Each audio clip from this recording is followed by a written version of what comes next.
ब्रज में ऐसा रास रचा कि ये रास 6 महीने तक चलता रहा।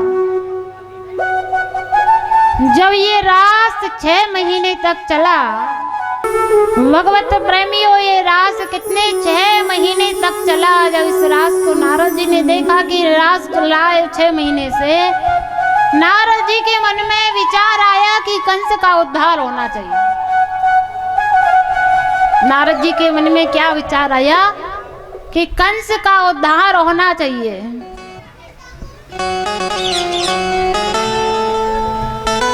भगवत प्रेमियों, अब कंस महाराज क्या करते हैं? कंस महाराज से नारद जी कहते हैं कि आप एक बढ़िया सा यज्ञ करो और उस यज्ञ में कृष्ण बलराम को बुलाना। जब कृष्ण बलराम आएंगे तो आप उनके लिए आसानी से मार सकते हैं। कंस ने सोचा कि ये काम तो चाचा लगते हैं अक्रूर जी ही कर सकते हैं, कोई और नहीं, क्योंकि अक्रूर जी भगवान श्री कृष्ण के चाचा थे। और कंस ने विचार किया कि अक्रूर जी को लेने के लिए भेजेंगे तो अक्रूर जी के साथ अवश्य भेज देंगे। महाराज कंस ने अक्रूर जी को बुलाया और जैसे ही अक्रूर जी को बुलाया, भगवत प्रेमियों, तो कहा कि कृष्ण बलराम को लेने के लिए जाओ, अपने यज्ञ में धनुष यज्ञ रखा गया है, और बोलना कि मामा जी ने आपके लिए बुलाया है। अक्रूर जी ने कहा कि ये काम मैं नहीं कर सकता। क्यों? क्योंकि मैं उनका चाचा हूं और मैं अपने भतीजे को मरते हुए कैसे देखूंगा। नहीं नहीं, मैं नहीं जाऊंगा। कंस महाराज ने कहा नहीं जाओगे तो हम तुम्हें मार देंगे। अक्रूर जी ने सोचा कि बड़ा दुष्ट है। भगवत प्रेमियों, मन में विचार किया कि बड़ा दुष्ट है, ये मार देगा, जाना तो पड़ेगा। क्या होता है कि कुछ व्यक्ति बड़े दुष्ट होते हैं ना। अक्रूर जी बेचारे उदास हो गए और सोचने लगे, रात्रि भर विचार किया कि मैं कृष्ण बलराम को लेने जाऊं तो कैसे जाऊं, मैं कृष्ण बलराम को लेने कैसे जाऊंगा। रात्रि भर रोते रहे बिस्तर में। सुबह उठे और जैसे ही सुबह उठे तो अश्रुधारा बहने लगी कि आज ये दुष्ट चाचा अपने ही भतीजे की मृत्यु करवाने के लिए लेने जा रहा है। अक्रूर जी ने रथ सजाया और जैसे ही रथ में बैठे, रुदन करते हुए जा रहे हैं रथ में बैठ करके, कि वो यशोदा मैया पूछेगी तो क्या कहूंगा उस यशोदा मैया से, नंद बाबा पूछेंगे तो क्या कहूंगा।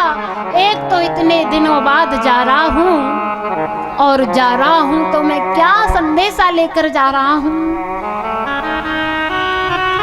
आगे की ओर बढ़े, कुछ दूरी पर पहुंचे तो कृष्ण बलराम दोनों भाई अक्रूर जी के लिए मिले। जब दोनों भाई अक्रूर जी के लिए मिले तो कृष्ण बलराम ने कहा कि चाचा जी बहुत दिनों बाद आना हुआ, क्या संदेशा है। तो अक्रूर जी का हृदय फट गया, फूट फूट कर रोने लगे, कहने लगे कि संदेशा क्या लेकर के आया हूं, बताऊं कैसे। कन्हैया ने पूछा,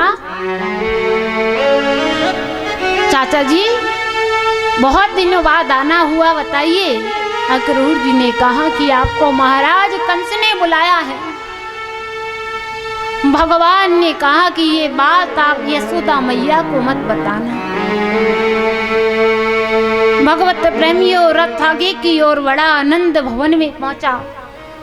यशोदा मैया नंद बाबा बड़े खुश हुए कि आज चाचा अक्रूर जी आए हैं, अक्रूर जी आए हैं। बड़ा स्वागत सम्मान किया। अक्रूर जी विचार कर रहे हैं कि अब मैं कैसे कहूं इस यशोदा मैया से कि मैं कन्हैया को लेने के लिए आया हूँ। बैठे रहे, काफी देर तक बातें हुई। भगवत प्रेमियों, भगवान कृष्ण यशोदा मैया से कहते हैं कि मैया मैं सुबह मथुरा जाऊंगा चाचा के साथ। यशोदा मैया ने इतनी बात सुनी, यशोदा मैया ने कहा कि नहीं लल्ला, तू मथुरा नहीं जाएगा। भगवान ने कहा कि मैया मैं मथुरा जाऊंगा। यशोदा मैया ने कहा अभी मुंह धुलना तो आता नहीं है, तू मथुरा जाएगा। भगवान सो गए। मैया विचार करने लगी कि लल्ला बड़ा जिद्दी है, लल्ला मानेगा नहीं, ये मथुरा जरूर जाएगा। वो यशोदा मैया भगवान के पलंग के पास बैठी बैठी रुदन करने लगी। रात्रि भर रोती रही यशोदा मैया। भगवान सुबह देरी से उठे और भगवान ने कहा कि मैया मुझे मथुरा जाना है। मैया ने भगवान से बहुत मना किया, लेकिन भगवान नहीं माने। मैया ने साथ में बलराम जी को भी कहा कि तुम भी इनके साथ में जाना। भगवान की जैसे ही जाने की सूचना ब्रजवासियों को मिली कि हमारा कन्हैया मथुरा जा रहा है, हमारा कन्हैया मथुरा जा रहा है। अब सोचिए कि महाराज कंस वृंदावन क्यों नहीं आए, क्योंकि वृंदावन और मथुरा की कोई दूरी ज्यादा नहीं है, मात्र 20 किलोमीटर की दूरी है। कंस महाराज वृंदावन इसलिए नहीं आते क्योंकि उनको श्राप था, जब भी वो मथुरा से वृंदावन आते तो पुरुष से स्त्री बन जाते थे। एक बार ऐसा उनके साथ हो गया, उन्हें स्वयं पता नहीं चला, इसलिए महाराज कंस वृंदावन नहीं आते। क्यों? वो वृंदावन आते तो स्त्री बन जाते। भगवत प्रेमियों, जैसे ही भगवान उठे और भगवान ने स्नान किया, भगवान सज धज कर तैयार हुए। ब्रजवासियों को पता चला कि हमारा लल्ला आज मथुरा के लिए जा रहा है, वृंदावन छोड़ करके। वो सारे ब्रजवासी, वो ब्रज की सारी गोपियां भगवान के पास आई रोती हुई कि हे कन्हैया तू वृंदावन छोड़कर मथुरा मत जा, हे कन्हैया मत जा। लेकिन भगवान ने कहा गोपियों मैं जा रहा हूं, मैं जल्दी आ जाऊंगा। उन गोपियों ने बहुत प्रार्थना की भगवान से। भगवान ने कहा कि मुझे मेरी आगे की लीलाएं भी करनी है। जा रहे हो तो जाओ ब्रज छोड़कर, ब्रज छोड़कर सबका दिल तोड़कर, प्रेम ब्रज को कन्हैया नहीं पाओगे, नहीं पाओगे। जा रहे हो तो जाओ ब्रज छोड़कर, सबका दिल तोड़कर, प्रेम ब्रज को कन्हैया नहीं पाओगे, नहीं पाओगे।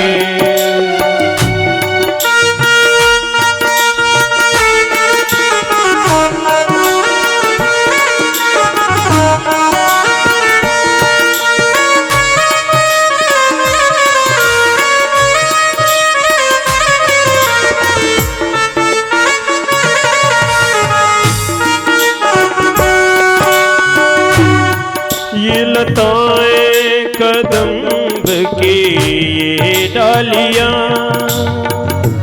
ये लताएं कदमों की ये डालियां, तेरे बचपन की प्यारे सावरिया।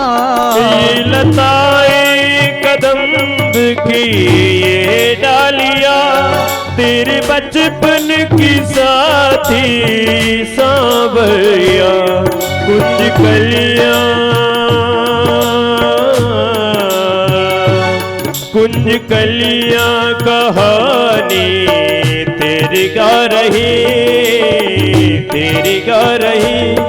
ऐसी कलियां कन्हैया नहीं पाओगे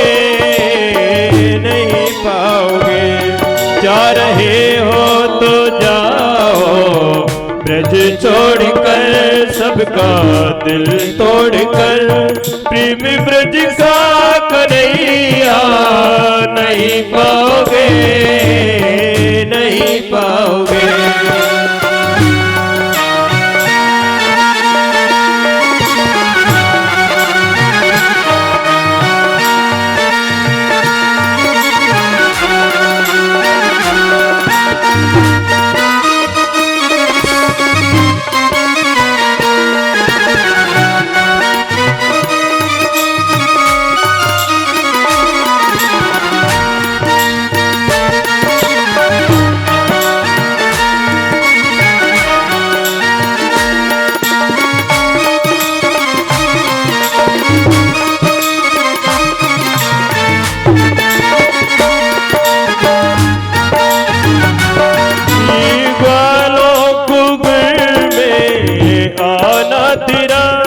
गर्ग पी के माखन चुराना तेरा पालों के घर में आना तेरा गर्ग चीके से माखन चुराना तेरा वालों को घर में आना तेरा गर्ग चीके से माखन चुराना तेरा गर्ग चीके से माखन चुराना तेरा स्वाद माखन का जैसा ब्रज में मिला ऐसा माखन कन्हैया नहीं पाओगे जा रहे हो तो जाओ ब्रज छोड़कर सबका दिल तोड़कर प्रेमी ब्रज सा कन्हैया नहीं पाओगे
कितनी घोड़ी गगरिया पनघट पर चीर किसके बचे श्याम प्यारे कहो चीर किसके बचे श्याम प्यारे कहो तेरे उधम को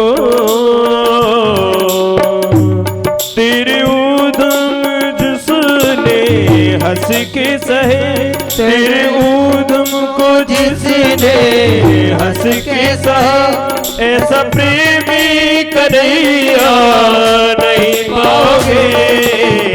नहीं पाओगे जा रहे हो तो जाओ ब्रज छोड़कर सबका दिल तोड़कर प्रेमी ब्रज सो कन्हैया नहीं पाओगे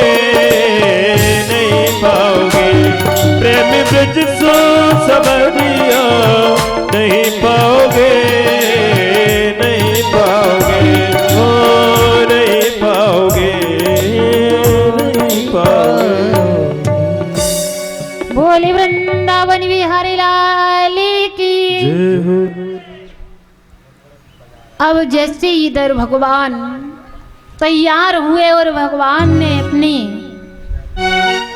गौ माता की पूजन किए थे, वो गौ माता भी रोने लगी। सारी ब्रज की गोपियां रोने लगी, कहने लगी कन्हैया तुझे छोड़कर जाना ही था तो प्रेम क्यों किया तूने। गोपियां रोती हैं, यशोदा मैया रोती है। भगवान यशोदा मैया से कहते हैं कि मैया मैं जल्दी ही लौट करके आ जाऊंगा, कल नहीं परसों आ जाऊंगा। वो यशोदा मैया कहती है लल्ला कि मेरा अंदर का हृदय कहता है कि तू अब लौट कर नहीं आएगा। और मैया रोने लग जाती है। भगवान जब सारे ब्रजवासियों से मिल लेते हैं तो भगवान को अपनी राधा प्यारी की याद आती है। जब राधा रानी की भगवान को याद आती है कि मैंने सब ब्रजवासियों से मिल लिया, राधा रानी से नहीं मिला, राधा रानी से मिल आता हूँ। जैसे ही सुबह के 4 बज रहे थे, राधा रानी ने देखा कि राधा रानी से कन्हैया की डोर दूर हो रही है। स्वप्न में देखा वो राधा रानी उठ करके बैठ गई और 4 बजे ही यमुना जी के किनारे जा बैठी।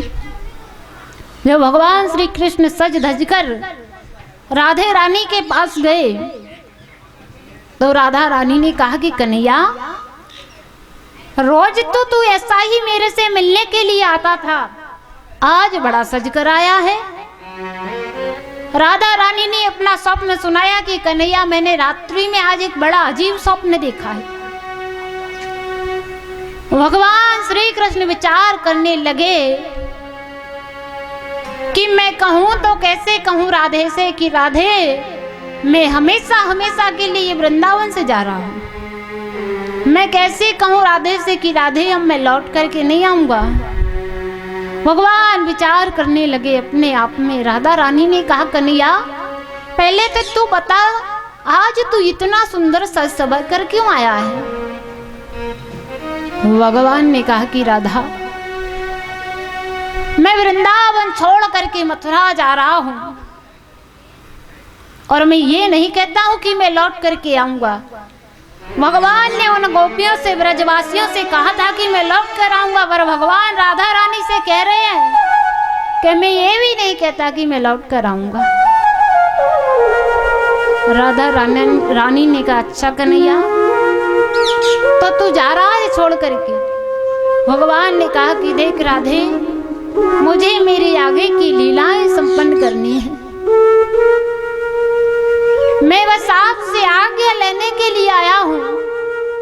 राधा रानी ने कहा आज्ञा लेने के लिए आए हो या प्राण लेने के लिए आए हो। भगवान श्री कृष्ण ने राधा रानी से एक बात सहज भाव में कह दी कि हो सके तो राधे मुझे भूल जाना। जितने सहज भाव से ये बात भगवान ने कही उतनी गहरी चोट बात राधे के हृदय में कर गई। राधा रानी ने कहा कन्हैया क्या कहा तूने, हो सके तो भूल जाना। राधा रानी ने कहा कि कन्हैया कहते हैं कि पुनः जन्म होता है, लेकिन तू जा रहा है मैं तुझे जाने दूंगी। एक वचन दे दे तू मुझे, मैं तुझे मेरे जीवन भर के प्रेम के ऋण से पूर्ण कर दूंगी।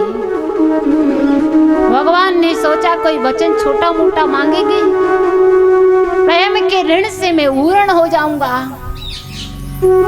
भगवान ने कहा कि ठीक है मांग ले। राधा रानी ने कहा कि कन्हैया ऐसे नहीं, क्या हो कि तू तो छलिया है, तू बदल जाएगा, पहले तिरवाचा भर। राधे रानी ने कहा कि कन्हैया एक बात तो तूने सत्य कर दी। ये ब्रजवासी हमेशा मेरे से कहा करते थे, मेरी मजाक मेरी हंसी उड़ाया करते थे, कहते थे कि राधे ये छलिया है और एक दिन चलेगा और तुझे छोड़ करके चला जाएगा। आज तूने वो बात सत्य कर दी।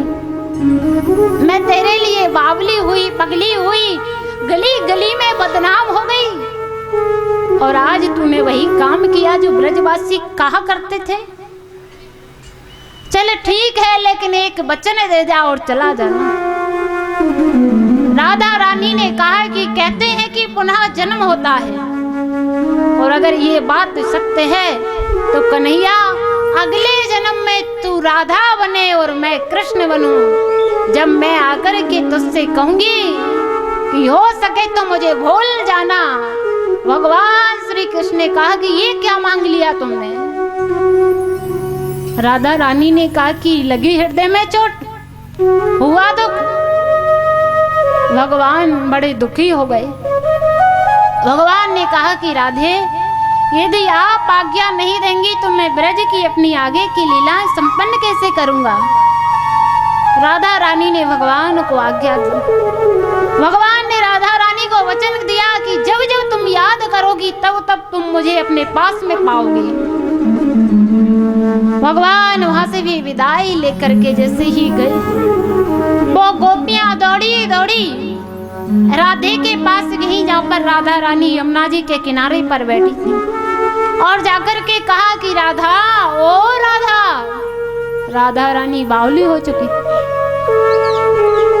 गोपियों ने कहा इससे क्या हुआ, हिलाया तो राधा रानी ने कहा कि क्या। गोपियों ने कहा तुझे पता नहीं है क्या।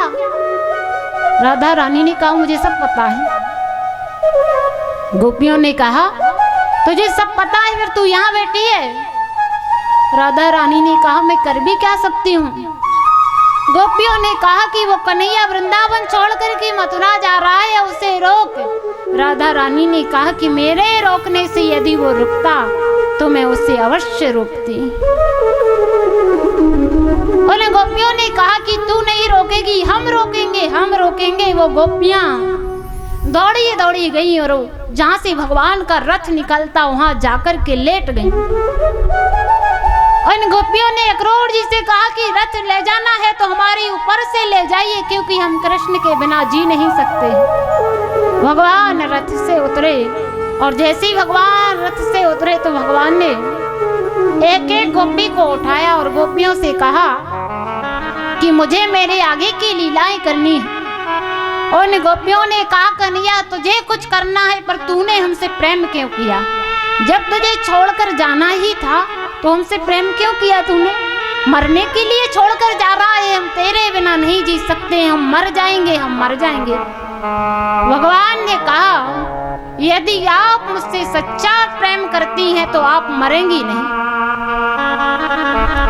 और आप मर गई तो मैं समझूंगा कि आपने मुझसे प्रेम नहीं किया। उन गोपियों ने कहा कन्हैया अब तो हम मर भी नहीं सकते हैं। क्यों?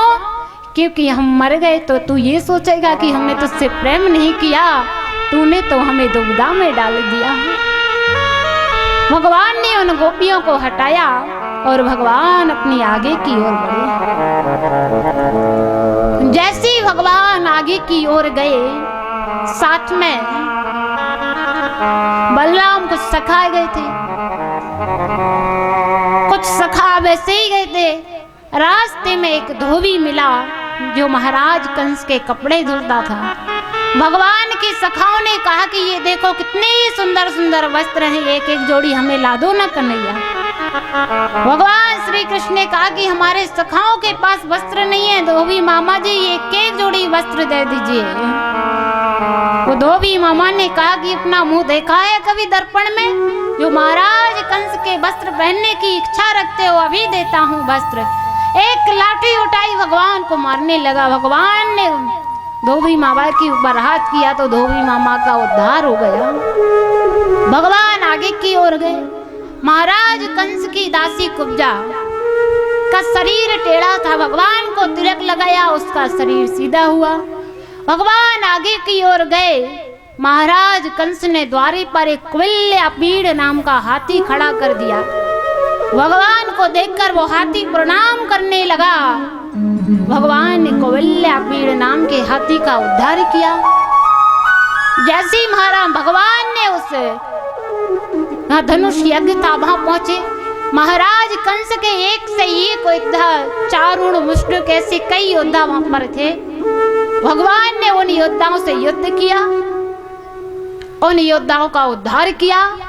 धनुष को तोड़ा। जैसे ही महाराज कंस को पता चला कि धनुष को तोड़ दिया है, भगवान आगे की ओर गए महाराज कंस के पास सिंहासन पर। जैसे ही पहुंचे तो महाराज कंस ने कहा, आइए भांजे आइए, मेरी आंखें तरस गई थी आपको देखने के लिए। वो सोचा कि गले से लगाऊंगा और गला दबा दूंगा। जैसे ही भगवान को गले से लगाने का सोचा और भगवान का गले से लगाया गला दबाने का सोचा, भगवान 1 से 2 हो गए। अब कंस भ्रमित हो गया कि असली कन्हैया कौन से हैं और नकली कौन से हैं, अब किसको मारूं। महाराज कंस ने तलवार उठाई और भगवान को मारने के लिए दौड़ा। भगवान 1 से अनेक हो गए, अब किसको मारूं। कंस भागने लगा। जैसे ही कंस भागने लगा भगवत प्रेमियों, तो क्या हुआ, भगवान ने महाराज कंस के केस पकड़कर खींचे तो कंस कहने लगा कि अरे बहुत जोर से दर्द हो रहा है, बहुत जोर से दर्द हो रहा है। भगवान ने कहा कि वो समय याद कर जिस समय तूने मेरी माँ के केस खींचे थे, क्या तब उनको दर्द नहीं हुआ होगा। जाकी पग नहीं फटी विवाई, सो कहा जाने पीर पर आई। कहते हैं पग एड़ियां जो होती है ना फट जाती है, उनमें बड़ा दर्द होता है, और जिनकी एड़ियां नहीं फटती वो क्या समझे दर्द को। भगवान ने कहा कि तूने मेरी माँ के केस खींचे, तू याद कर तू वो समय। महाराज कंस को धड़ाम से मारा और भगवत प्रेमियों भगवान ने महाराज कंस का उद्धार किया।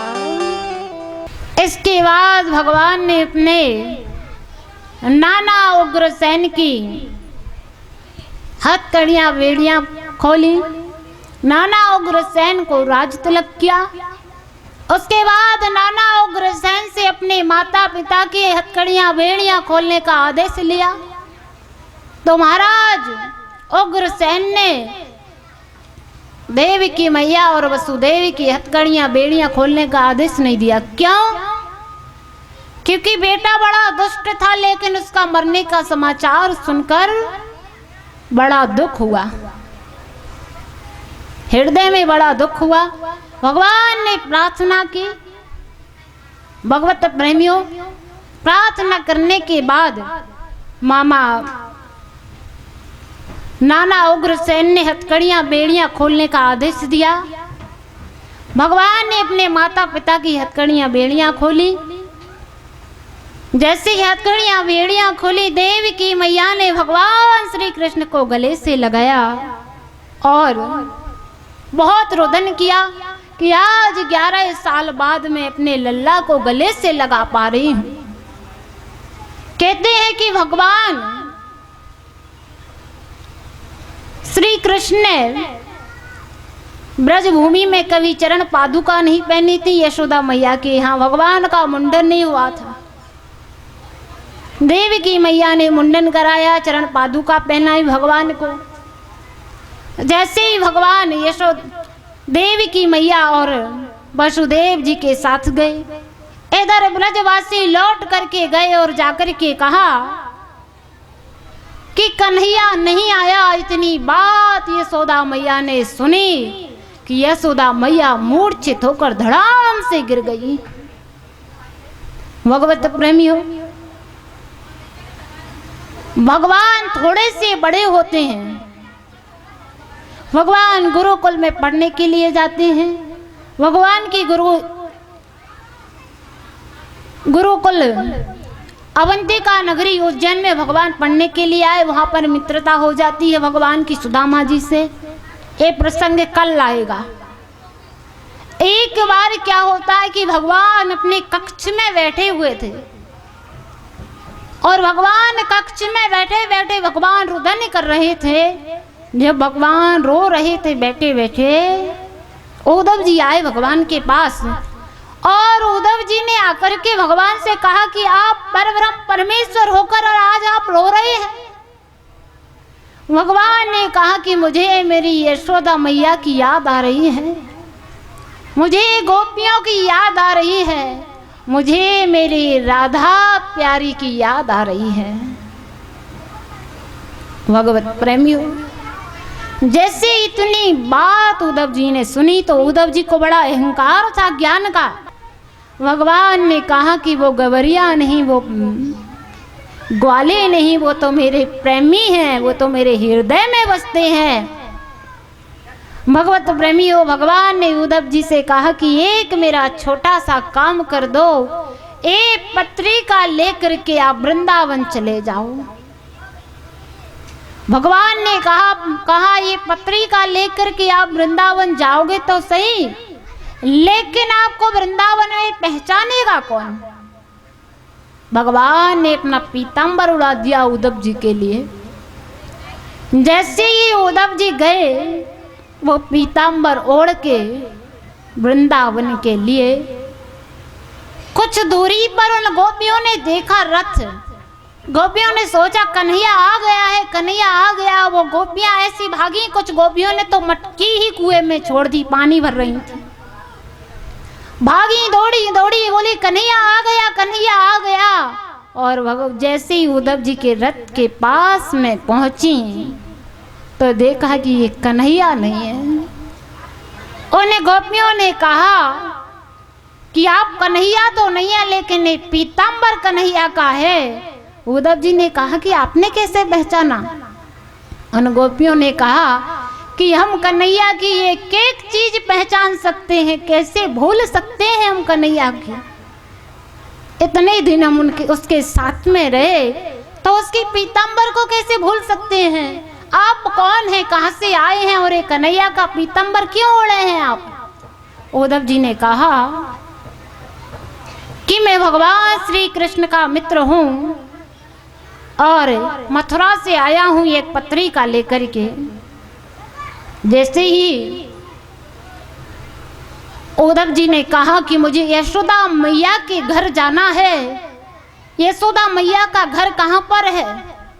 और गोपियों ने कहा कि यशोदा मैया का घर वहां पर है जहां पर जो धारा बह रही है, जिसका अंत हो,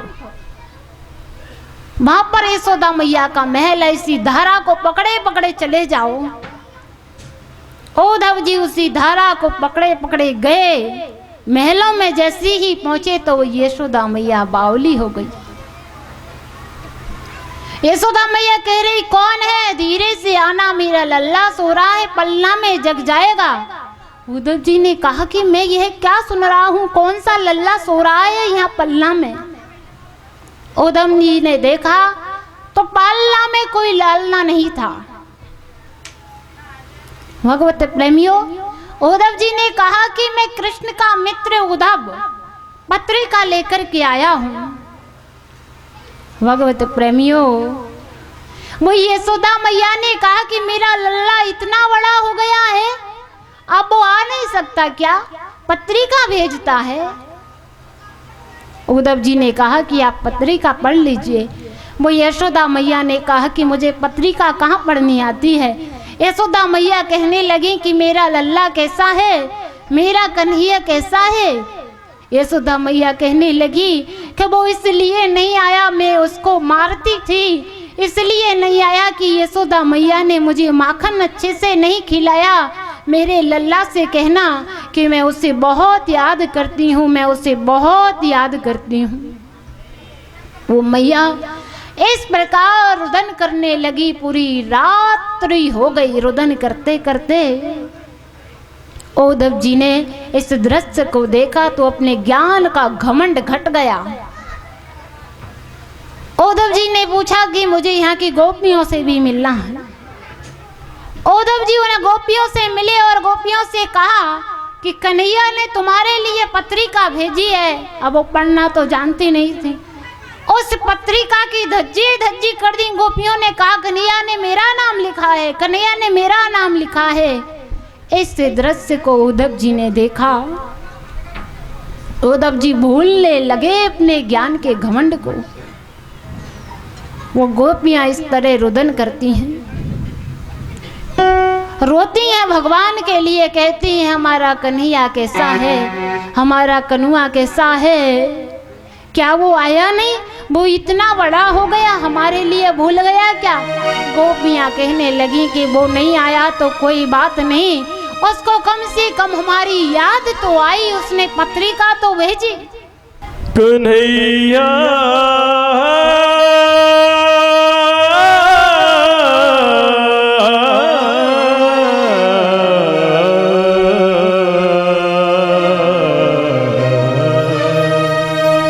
कन्हैया हर घड़ी मुझको तुम्हारी याद आती है, हो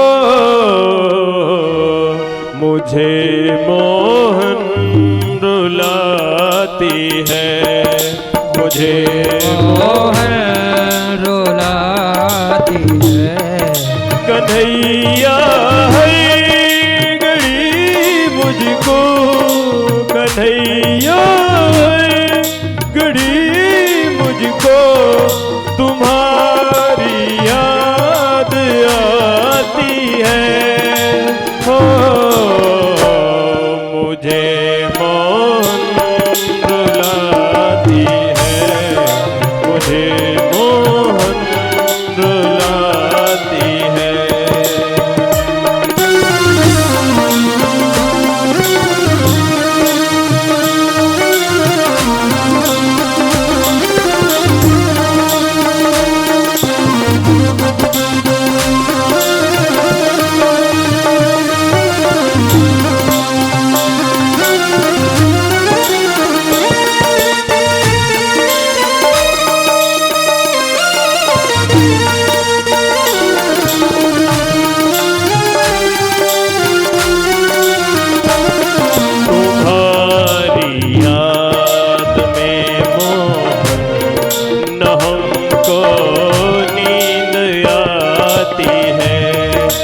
दुनिया की चमक प्यारे हमें भी ना सुहाती है, मेरे दिल से मेरे मोहन सदा इतनी सी आती है, सदा इतनी सी आती है। कन्हैया की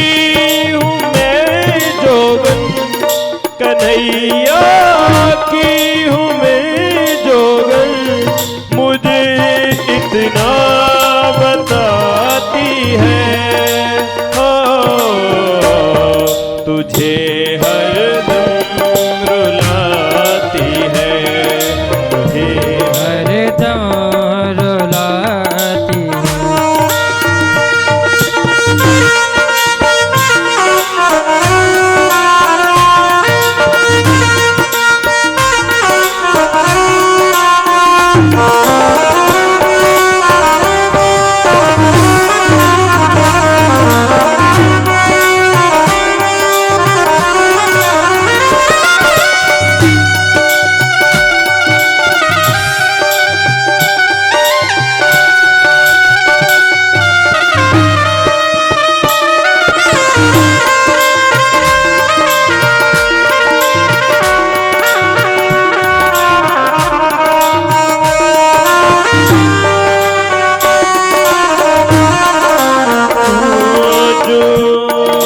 कुछ भी था दिया तुमने, वही तुमको चढ़ाते हैं, वही तुमको चढ़ाते हैं।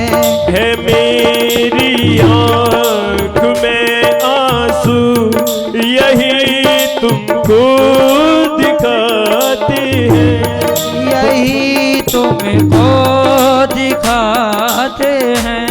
भगत की आँख में आंसू, भगत की आँख में आंसू न मोहन देख पाते हैं, न मोहन देख पाते हैं।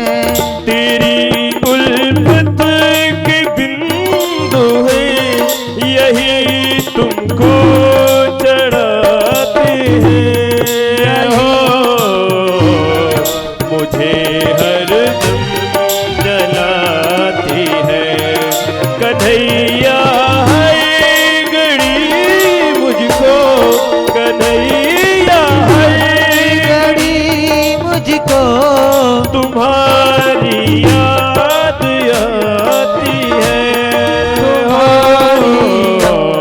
मुझे मोहन रुलाती है। रुलाती है।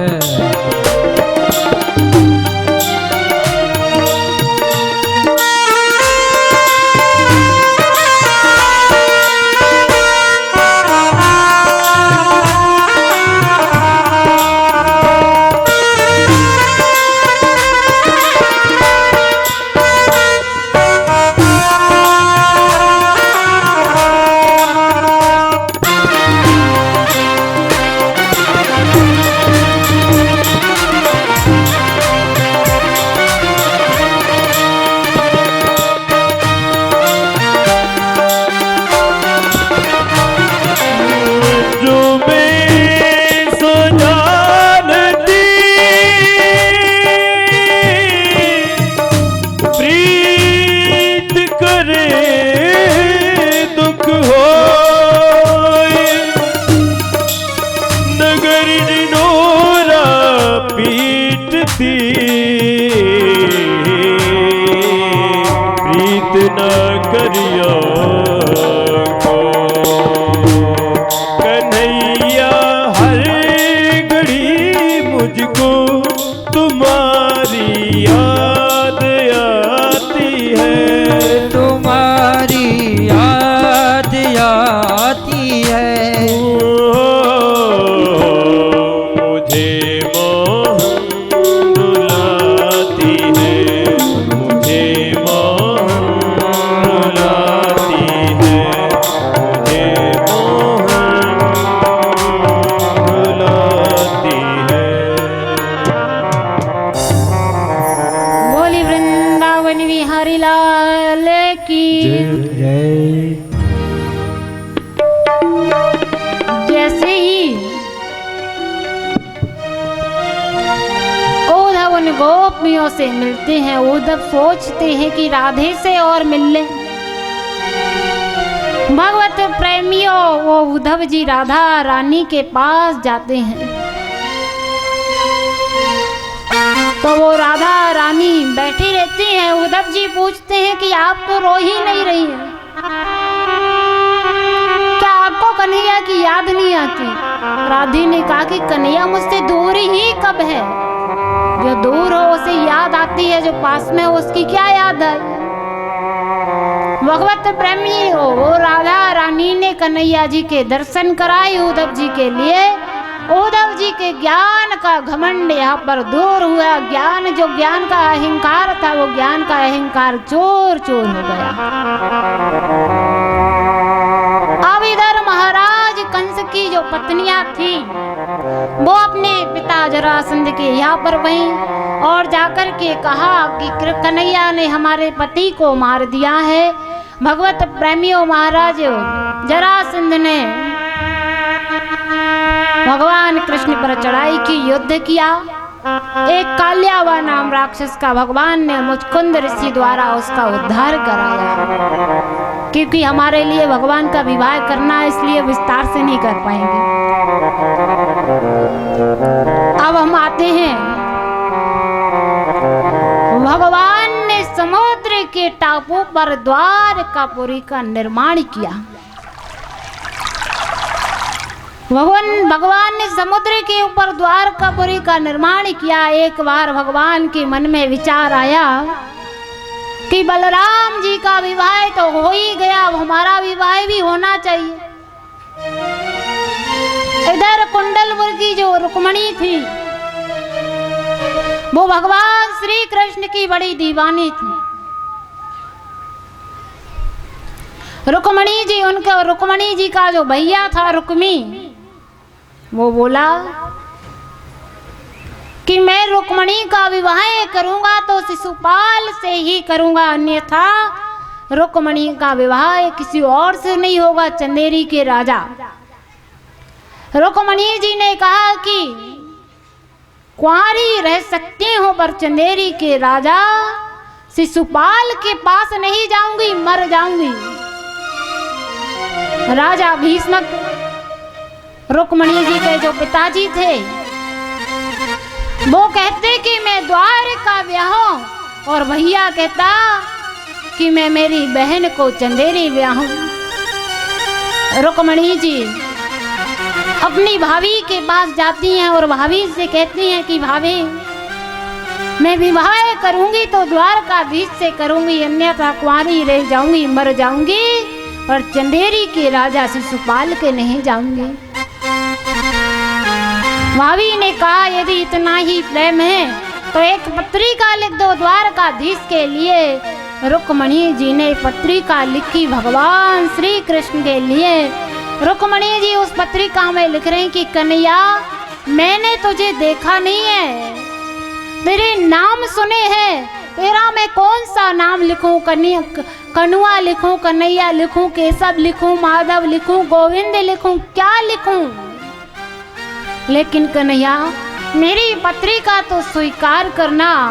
हमारे यहाँ नियम है कि बेटी विवाह से पहले माता कात्यायनी का पूजन करने के लिए आती है, और जब मैं पूजन करने के लिए जाऊं तो कन्हैया तू मुझे भगा कर ले आना। जैसे ही पत्रिका पंडित के हाथ में दी और पंडित जी वो पत्रिका लेकर के द्वारकापुरी पहुंचे। भगवत प्रेमियों, भगवान इधर रथ में सज धज कर बैठ करके घर से निकले तो बलराम जी ने कहा कि कहाँ जा रहे हो कन्हैया? भगवान ने कहा कि वो भीष्म की पुत्री रुक्मणी कुंडलपुर में स्वयंवर है तो हम भी देख आते हैं। बलराम जी ने कहा अच्छा अच्छा जाओ जाओ। बलराम जी ने सोचा कि हमारा कन्हैया भी विवाह की योग हो गया है। इधर जैसे ही रुक्मणी जी सज धज कर अपनी सखियों के साथ में माता कात्यायनी जी का पूजन करने के लिए आती हैं। हमारी रुक्मणी जी आ गई हैं माता कात्यायनी का पूजन करने के लिए। जय जय गिरिवर रोज किशोरी, जय महेश मुख चंद्र चकोरी, जय हो गौरी माँ तेरी, जय हो गौरी माँ, जय हो गौरी माँ तेरी, जय हो गौरी माँ। हो जय गजवदन सुनोनन माता, जगत जननी नामिनी स्तुति गाता, जय हो गौरी माँ तेरी, जय हो गौरी माँ, जय हो गौरी माँ तेरी, जय हो गौरी माँ।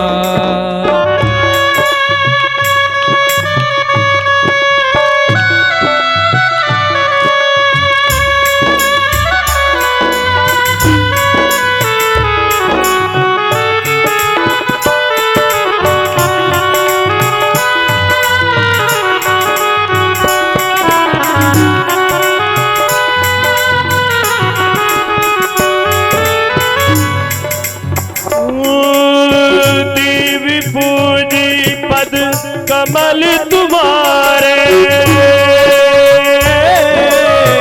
सुर नर मुनि सब होई सुखारे, जय हो गौरी माँ तेरी, जय हो गौरी माँ, जय हो गौरी माँ तेरी, जय हो गौरी माँ।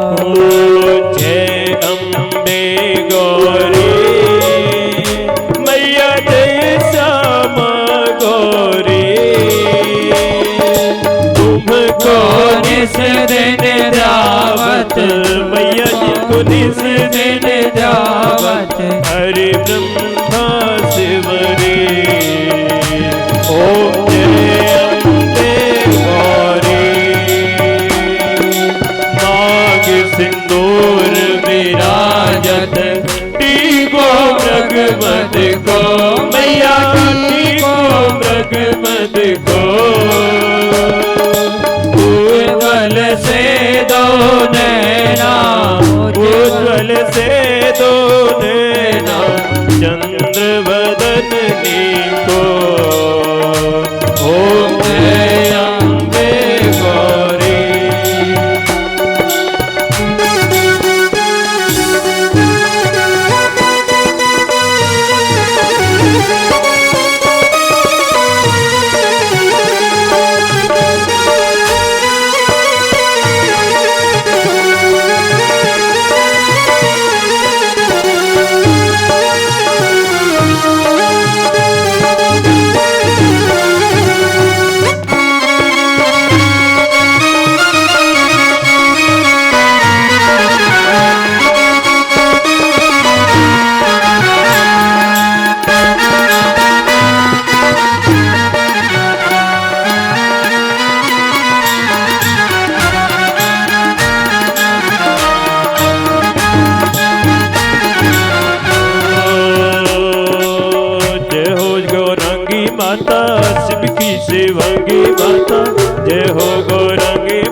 मांगे माता रखियो अमर मेरा सुहागरे।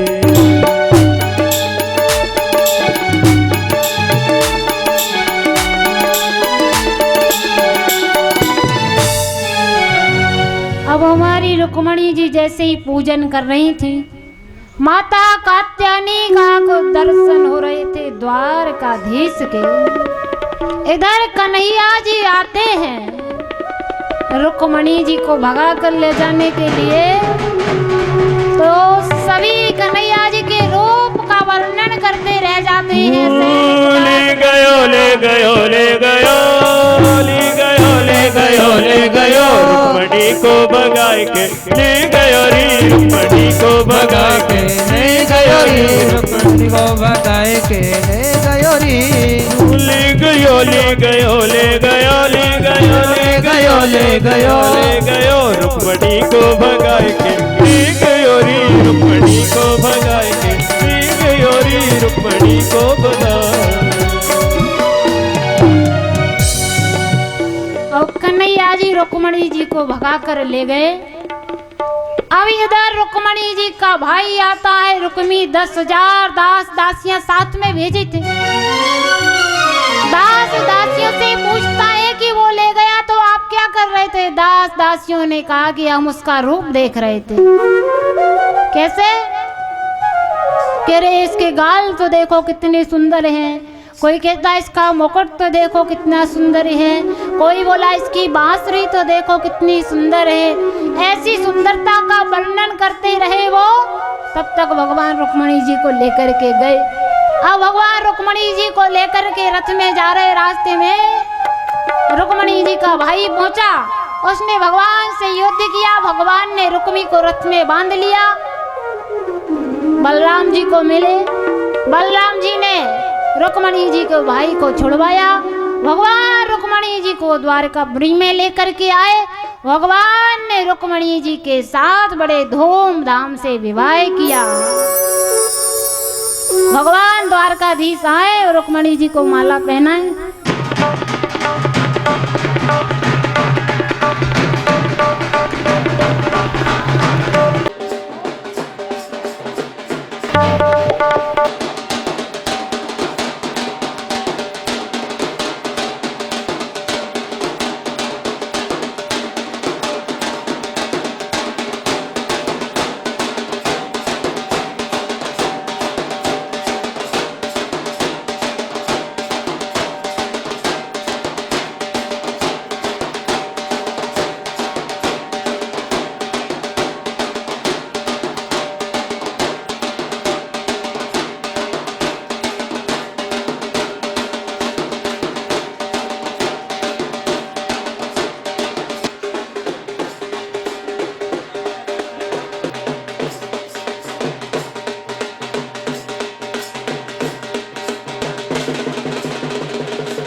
दुकुल कोमल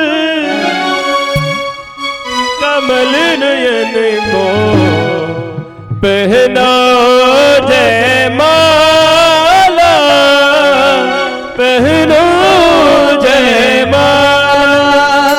श्री दुकुल कोमल कमल नयन को पहना जयमाला, पहनो जयमाला। तो चार चरण चलती चलती वो यदुकुल तक ऐसे पहुंची।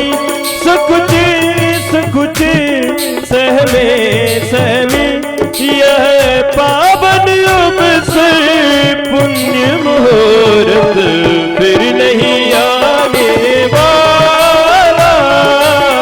कहना जयमाला श्री यदुकुल कोमल कमल नयन को पहनाओ जयमाला, पहनो जयमाला। आओ मेरी सखियों मुझे मेहंदी लगा दो, मेहंदी लगा दो मुझे सुंदर सजा दो। मुझे श्याम सुंदर की दुल्हन बना दो, मुझे श्याम सुंदर की दुल्हन बना दो, मुझे श्याम सुंदर की दुल्हन बना दो, मुझे श्याम सुंदर की दुल्हन बना दो। ओह मेरी सखियों मुझे मेहंदी लगा दो, आओ मेरी सखियों मुझे मेहंदी लगा दो, मेहंदी लगा दो मुझे सुंदर सजा दो, मेहंदी लगा दो मुझे सुंदर सजा दो। मुझे श्याम सुंदर की दुल्हन बना दो, मुझे श्याम सुंदर की दुल्हन बना दो।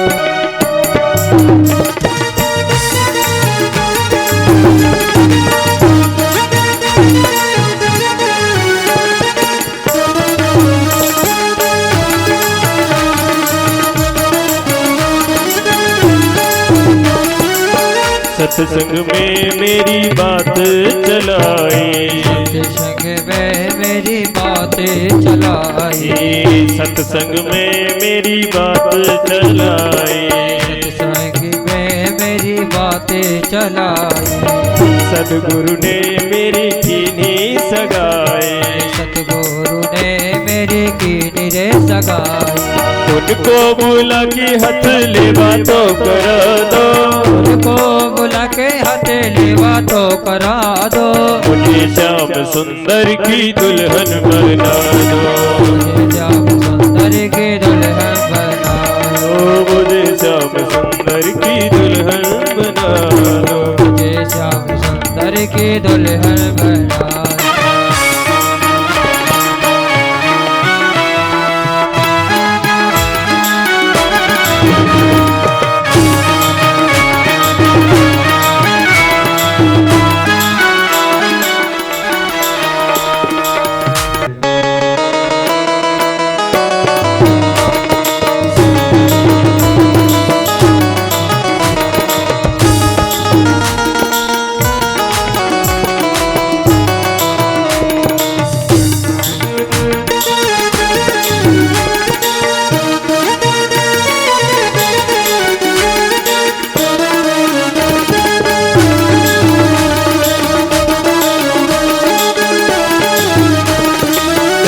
पहनो चूड़ी जो कबहू न टूटे, पहनो चूड़ी जो कबहू न टूटे, ऐसा बरू दूल्हा जो कबहू न चोटे, ऐसा बरू दूल्हा जो कबहू न रोटे। अटल सुहाग की बिटिया लगा दो, अटल सुहाग की बिटिया लगा दो। मुझे श्याम सुंदर की दुल्हन बना दो, मुझे श्याम सुंदर की दुल्हन बना दो। आओ मेरी सखियों मुझे मेहंदी लगा दो, आओ मेरी सखियों मुझे मेहंदी लगा दो, मेहंदी लगा दो मुझे सुंदर सजा दो, मेहंदी लगा दो मुझे सुंदर सजा दो, मुझे श्याम सुंदर की दुल्हन बना दो, मुझे श्याम सुंदर की दुल्हन बना दो।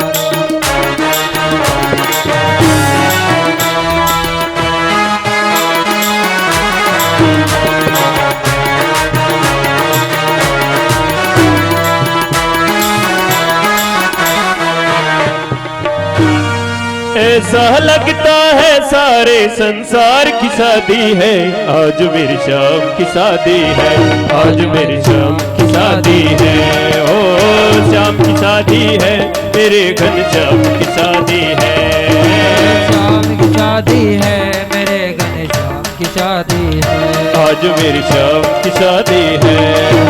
हो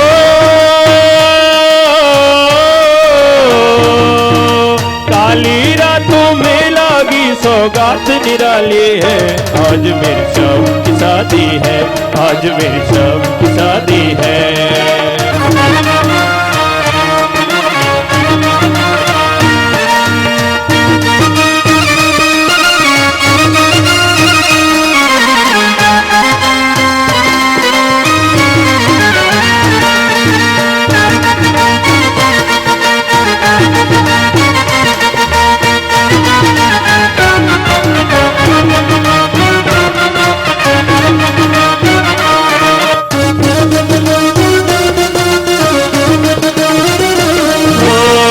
खुशी से झूमे है मन, मिला रुक्मणी को मोहन, कैसे संयोग बने हैं, चोली से बंध गया दामन, चोली से बंध गया दामन। हो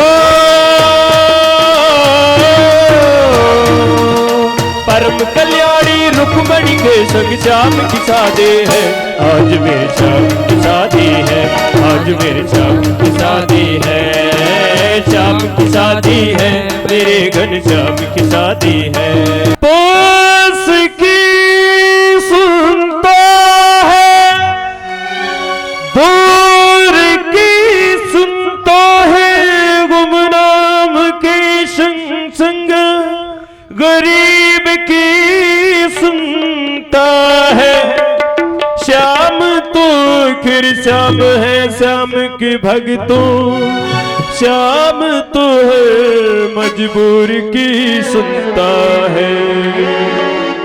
ओ काली रातों में लागी सौगात निराली है, आज मेरी शाम की शादी है, आज मेरी शाम की शादी है, शाम की शादी है, मेरे घनश्याम की शादी है, शाम की शादी है, मेरे घनश्याम की शादी है। जगत के पालन करता बने रुक्मणी की भरता, जहो जगत के पालन करता हो,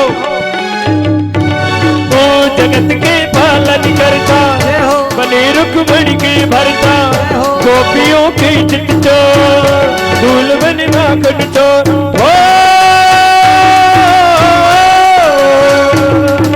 बनी बराती देवता सब हो के साथी है, आज मेरी शाम की शादी है, आज मेरी शाम की शादी है, आज मेरी शाम की शादी है, आज मेरी शाम। मन में वशा कर तेरी मूर्ति,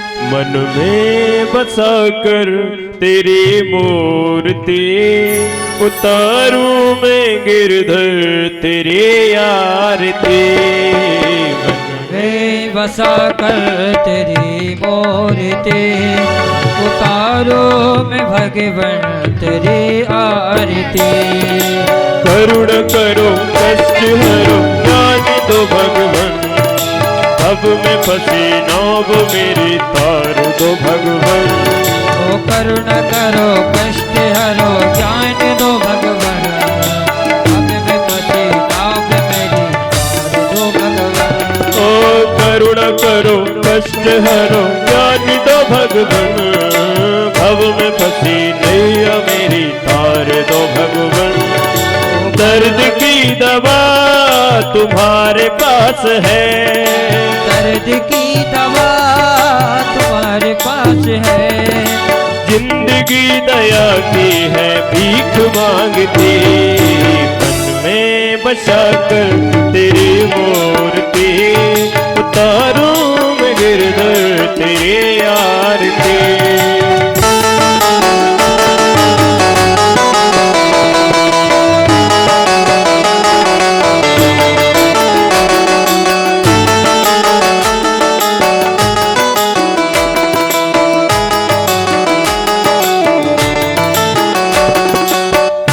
तुझसे क्या मैं यही सोचूं भगवन, जिंदगी जब तेरे नाम कर दी अर्पण। मांगू तुझसे क्या यही मैं सोचूं भगवन, जिंदगी जब तेरे नाम कर दी अर्पण। मांगू तुझसे क्या मैं यही सोचूं भगवन, जिंदगी जब तेरे नाम कर दी अर्पण। मांगू तुझसे क्या यही मैं सोचूं भगवान, जिंदगी जब तेरे नाम की अर्पण। सब कुछ तेरा कुछ नहीं मेरा, सब कुछ तेरा कुछ नहीं मेरा। चिंता है प्रभु तुझे संसार की, मन में बसा कर तेरी मूर्ति, उतारूं मैं गिरधर तेरी आरती।